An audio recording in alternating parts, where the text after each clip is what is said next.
لے جائے گا. یہ لا الہ الا اللہ کہتے رہیں اور پھر ان کے عقیدے بھی یہ ہو کہ یہ مرنے کے بعد بھی کائنات میں تصرف کر سکتا ہے، جو چاہے کر سکتا ہے، مصیبتوں کو دور کر سکتا ہے. واللہ یہ لا الہ الا اللہ فائدہ نہیں دے گا. لا الہ الا اللہ تو فائدہ اس کا دے گا جس نے اس کلمے کو ادا کیا، پھر اس پر اللہ کی ہیبت، اللہ کا رعب، اللہ کی محبت ایسے غالب آ گئی وہ ساری کائنات سے کٹ جاتا ہے اور صرف اپنے ایک اللہ کے سامنے جھکتا ہے. فرعون نے جب بچیوں کی آیا کو مار ڈالا، اپنی بیوی کی طرف داد شجاعت لینے کے لیے مڑا کہ دیکھا میں نے کیا حال کیا اس کا. اس نے جواب میں ایک ہی کہا تھا کہ تیرا اس دن کیا حال ہوگا جس دن تجھے اللہ کے دربار میں یہ اس مسئلے پر پوچھو گی. اس نے کہا تو بھی اس اللہ کو مانتی ہے؟ کہا ہاں. فرعون نے اس کو لٹا کر اس کے جسموں میں میخیں گاڑ دی. اس کو میخ گاڑی جاتی، درد ہوتا، تکلیف ہوتی. یہ اللہ کی طرف منہ کر کے کہتی اللہ اس ظالم سے نجات دے دے اور میرا گھر اپنی جنتوں میں بنا دے. اتنی سچی توحید. اللہ عز و جل نے جنت اور دنیا میں پڑے ہوئے سارے پردوں کو ہٹا کر اپنی اس بندیا کو دنیا میں جنت دکھا دی. یہ مسکرائی. فرعون کہتا انظروا الی ہذہ المجنونہ، اس پاگل کو دیکھو، میں اسے میخے گاڑ رہا ہوں اور یہ مسکرا رہی ہے. یہ ہے لا الہ الا اللہ. جب اس کلمہ توحید آپ کے دلوں میں اتر جائے تو پھر آپ کی زندگی کیسے بنے. لا تشرک باللہ شیئا ان قتلت او حرکت، تیرے ٹکڑے کر دیے جائیں، تجھے زندہ جلا دیا جائے، زبان سے کبھی یا علی مدد کا نعرہ نہ لگانا. لا تشرک باللہ، کبھی اللہ کے ساتھ شرک نہ کرنا. بے شک تجھے جلا دیا جائے، بے شک تیرے ٹکڑے کر دیے جائیں. اور عجیب بات، جن کو یہ لوگ غیر اللہ کو، اللہ کے اولیاء کو اللہ کے علاوہ پکارتے ہیں یا اللہ کے ساتھ پکارتے ہیں، قرآن ان کے بارے میں بیان کرتا ہے اولئک الذین یدعون یبتغون الی ربہم الوسیلۃ ایہم اقرب وَيَرْجُونَ رَحْمَتَهُ وَيَخَافُونَ عَذَابًا إِنَّ عَذَابَ رَبِّكَ كَانَ مَحْذُورًا. جنہیں یہ لوگ پکارتے ہیں وہ خود اپنے رب کے تقرب کی جستجو میں رہتے ہیں کہ ان میں سے کون زیادہ نزدیک ہو جائے. وہ خود اس کی رحمت کی امید رکھتے ہیں، اس کے عذاب سے ڈرتے رہتے ہیں. تیرے رب کا عذاب ڈرنے کی ہی چیز ہے. ان کی اپنی کیفیت، جن کو پکارا جائے یا علی مدد، یا رسول اللہ مدد، یا غوث مدد، یا فلاں مدد، ان اولیاء اللہ کی اپنی حالت کیا ہے؟ رسول اللہ صلی اللہ علیہ وسلم تبوک کے لیے چندہ مانگتے ہیں. حضرت عمر کہتے ہیں، اولیاء کے سردار ہیں نا حضرت عمر، کہتے ہیں آج میں نا ابو بکر سے جیت جاؤں گا، اللہ کے زیادہ قریب ہو جاؤں گا. اپنا مال گھر کا اکٹھا کیا، آدھا دو پارٹیشن کی، آدھا بیوی بچوں کو دے دیا، آدھا اٹھا کر اللہ کے نبی صلی اللہ علیہ وسلم کے پاس، اور بڑے خوش کہ آج ابو بکر سے زیادہ ثواب مجھے ملے گا.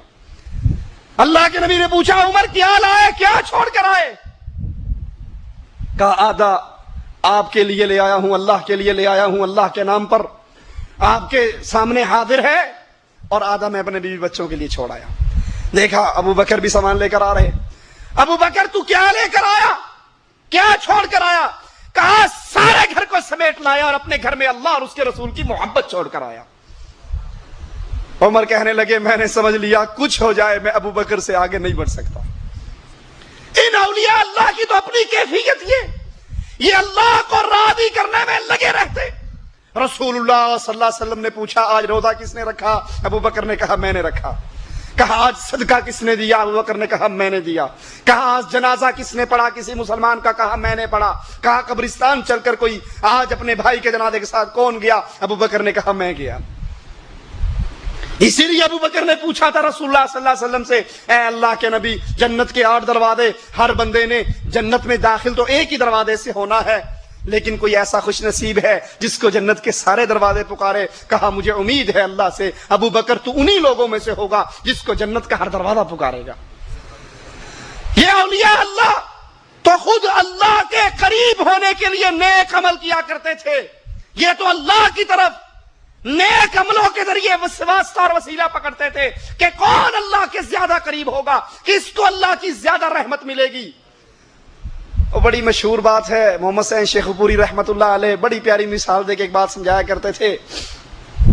ایک بچہ چیز کھا رہا، چیز کہیں گاؤں میں بانٹنے والوں نے بانٹتے نا شیرنی، وہ شیرنی کھا رہا ہو، دوسرا بچہ آیا اس کے پاس، کہنے لگا مینوں بھی دے، اس نے کہا میں لئی منگ تنگ تو لے کتے دی ٹانگ، میں لئی منگ تنگ، کہ میں تو خود کسی بانٹنے والے سے مانگ کر لایا ہوں، بے وقوف تو مجھ سے مانگ رہا ہے تو اس سے کیوں نہیں مانگتا جو بانٹ رہا ہے؟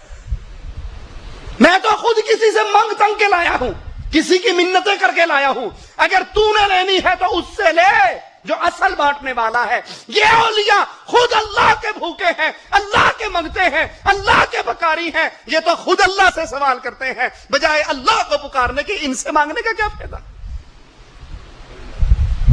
لا الہ الا اللہ کے معنی کو سامنے رکھیے، اور یہ تقاضے کب پورے ہوں گے؟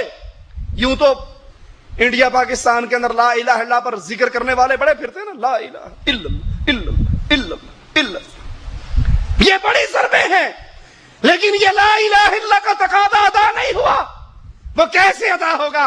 ابراہیم علیہ السلام کی زندگی کو اپنے سامنے رکھیے، اپنے باپ سے مخاطب ہیں، وَإِذْ قَالَ إِبْرَاهِيمُ لِأَبِيهِ وَقَوْمِهِ إِنَّنِي بَرَاءٌ مِّمَّا تَعْبُدُونَ، یہ ہے لا الہ الا اللہ کا معنی۔ اے میرے باپ، اے میری قوم، اننی براء مما تعبدون، تم اللہ کے علاوہ کسی کے نام کی نظر و نیاز دیتے رہو، ان بزرگوں کو پوجتے رہو، میں تم سے بھی بری ہوں، تمہارے بزرگوں سے بھی بری ہوں۔ الا الذی فطرنی فانہ سیہدین، میں صرف ایک اللہ پر ایمان لایا ہوں، میں صرف ایک اللہ کی طرف جھکتا ہوں اور ہدایت کے راستے پر اللہ ہی چلایا کرتا ہوں۔ جب یہ کہا جائے بزرگوں کی جوتی ہمارے سر پہ، ہمارے سر کا تاج، لیکن ان کو مشکل کشا نہیں مانتے کیونکہ مشکل کشا اللہ ہے۔ بزرگ بڑے قابل احترام، اور ان بزرگوں کا قصور بھی نہیں، یہ تو ان پیچھے آنے والے مریدوں کا قصور ہے جنہوں نے ان کو رب بنا دیا۔ علی نے کب کہا تھا میں مشکل کشا ہوں؟ حجویری بزرگ نے کب کہا تھا کہ میں داتا ہوں، مجھے داتا کہا کرو؟ یہ بات کے لوگوں نے ان کی شان اتنی بلند کی کہ وہ اللہ کی شان اپنے بابوں کے اندر دے بیٹھے، ان کا قصور نہیں، لیکن لا الہ الا اللہ کا تقاضا کب پورا ہوگا؟ جب یہ کہا جائے کہ یہ اسلام آباد والا بابا بری نہیں کر سکتا، بری کرنے والا اللہ ہے، مان سیرے والا ڈنڈے مار کر حکومت نہیں بانٹ سکتا، نواز شریف بھی جھوٹ بولتا ہے اور بے نظیر بھی، ان کے ڈنڈوں سے وزارت نہیں ملا کرتی، حکومتیں بانٹنے والا۔ جب یہ کہا جائے علی اللہ کے بندے، نبی اللہ کے بندے، اولیاء اللہ کے بندے، ان کا ادب و احترام تو کریں گے لیکن ان کو مشکل کشا کہہ سکتے، پھر لا الہ الا اللہ کا تقاضا پورا ہوگا۔ اللہ سے دعا ہے اللہ اس توحید کا صحیح فہم ہمارے دلوں میں پیدا کر دے، اللہ ہمارے دلوں کو، ہمارے سینوں کو کھول دے اپنی رحمت سے کہ ہمارے دلوں پر پڑا ہوا زنگ اتر جائے اور ہم ایک اللہ کی سچی توحید کو مان لیں اور اس کے ساتھ جتنا شرک کیا جاتا ہے ان سے برات کا اظہار کر دیں۔ اقول قولی ھذا واستغفر اللہ لی ولکم ولسائر المسلمین فاستغفروہ انہ هو الغفور الرحیم۔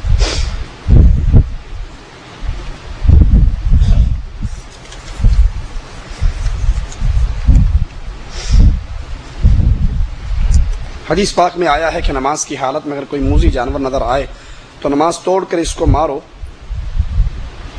نماز توڑ کر اسے مارو، تو میرے علم میں نہیں ہے، بلکہ حدیث میں جو ہے وہ یہ ہے کہ دوران نماز اس کو مار دیا جائے، جس طرح جس کی وضاحت رسول اللہ صلی اللہ علیہ وسلم کا یہ عمل بھی کرتا ہے۔ آپ فجر کی نماز پڑھا رہے اور آپ اندھیرا تھا، چونکہ سجدے میں جب گئے ہاتھ زمین پہ رکھا تو وہاں ہاتھ کے نیچے بچھو تھا، اس بچھو نے ڈنگ مار لیا، آپ نے اسی حالت میں اس کو مار دیا اور فرمایا بچھو پر اللہ لعنت کرے، نہ نمازی کو چھوڑتا ہے، نہ غیر نمازی کو، نہ نبی کو چھوڑتا ہے، نہ غیر نبی کو، تو نماز کے دوران ہی اس کو مار دیا جائے۔ یہی اللہ کے نبی صلی اللہ علیہ وسلم کے عمل سے ثابت ہے۔ اب اس حدیث سے ایک مسئلہ اور بھی سمجھ آتا ہے کہ اللہ کے نبی صلی اللہ علیہ وسلم کو علم غیب، اگر علم غیب ہوتا تو وہاں پر ہاتھ ہی کیوں رکھتے جہاں بچھو ہے؟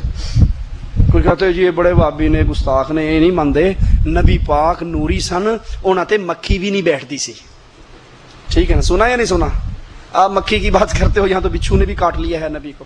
حقیقت یہ ہے اللہ کے نبی شان میں سب سے اعلیٰ تھے، نوریوں سے بھی اعلیٰ تھے، لیکن انسان تھے اور انسان کے ساتھ جتنے مسائل درپیش ہوتے ہیں وہ خود رسول اللہ کے ساتھ درپیش تھے۔